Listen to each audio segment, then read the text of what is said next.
ప్రభుత్వ పాఠశాల 1982 నుండి 1983 10th బ్యాచ్కు చెందిన పూర్వ విద్యార్థులు ఆదివారం ఆత్మీయ సమ్మేళనం నిర్వహించారు. 44 ఏళ్ల తర్వాత కలుసుకున్న స్నేహితులు తమ చదువుకున్న రోజులను గుర్తు చేసుకున్నారు. తమకు చదువు చెప్పిన ఉపాధ్యాయులను ఘనంగా సన్మానించారు. ఈ ఆత్మీయ సమ్మేళనానికి ముఖ్యాతిథిగా ఎమ్మెల్యే చింతా ప్రభాకర్ హాజరై మాట్లాడారు. ప్రాతన్య సమ్మేళనం కార్యక్రమంలో ఒకచోట కలుసుకోవడం సంతోషకరమని, విద్యాబుద్ధులు నేర్పిన గురువులను సన్మానించడం అభినందనీయమన్నారు. వివిధ రంగాల్లో స్థిరపడి ఒకచోట కలుసుకోవడం స్నేహానికి ఉన్న విలువని, రక్తసంబంధం కన్నా స్నేహితుడా గొప్ప అని కొనియాడారు. ఈ కార్యక్రమంలో మిత్రులు రమేష్, చింత గోపాల్, అశోక్ కుమార్, శ్రీనివాస్, మల్లికార్జున్, కర్ణాకర్, లింగం, మేడం కృష్ణ, పద్మాలత్ర, గీత, మిత్ర బృందం పాల్గొన్నా.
వీరికి పాదాలను నమస్కరిస్తూ వేదిక మీద ఉన్న సిడిసి చైర్మన్,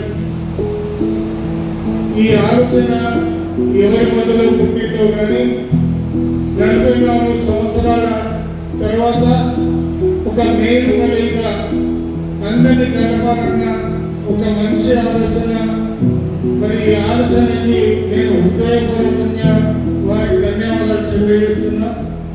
అట్లానే అందరూ తెలిసినప్పుడు మరి ఈ పరిచయ కార్యక్రమంలో ఎవరెవరు ఏ విధంగా ఉన్నారు, ఎక్కడ ఉన్నారు, ఎలా ఉన్నారు, ఏ డిపార్ట్మెంట్లో పనిచేస్తున్నారు అన్నీ తెలుసుకొని మరి ఇంత సమయం ఇచ్చి వాళ్ళు కూడా ఇక్కడ ఉన్నారంటే వారికి చాలా ఓపిక ఉన్నట్టుగా వారికి కూడా హృదయపూర్వక ధన్యవాదాలు.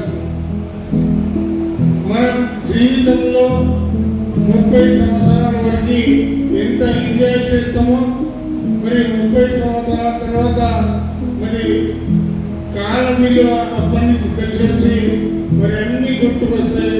మరి ఎంతో మరి మనం సంపాదించిన పోగొట్టుకున్న విషయం కూడా అప్పుడే గుర్తుకొస్తుంది. ఒక గడియారానికి ముందు ఎన్ని తిప్పగలము కానీ కాలాన్ని మళ్ళా మనం తీసుకురావాలని తెలుస్తుంది. మరి ఈ విషయంలో అందరూ గుర్తొని అన్ని బాధ్యతలు పైనేసుకొని మీరు ముందు ఎటువంటి నష్టాలు ఇబ్బందులు లేకుండా జీవితాన్ని గడపాలని ఆ భగవంతుని మనస్ఫూర్తిగా కోరుకుంటూ ఎవరికి ఎటువంటి కష్టాలు రావద్దు. వచ్చినా మనం అందరం ఈరోజు ఏదైతే మేలుకరంగా ద్వారా అందరం కలిసినామో ఈ సమయంలో మరి వాళ్ళకి మాట సాయం మరి అదే రకంగా పలకరింపు ఇవి రెండూ అవసరం కాబట్టి ఈ విషయాన్ని గుర్తుంచుకొని మరి మనం ముందుకు వెళ్ళాలని మరోసారి కోరుకుంటూ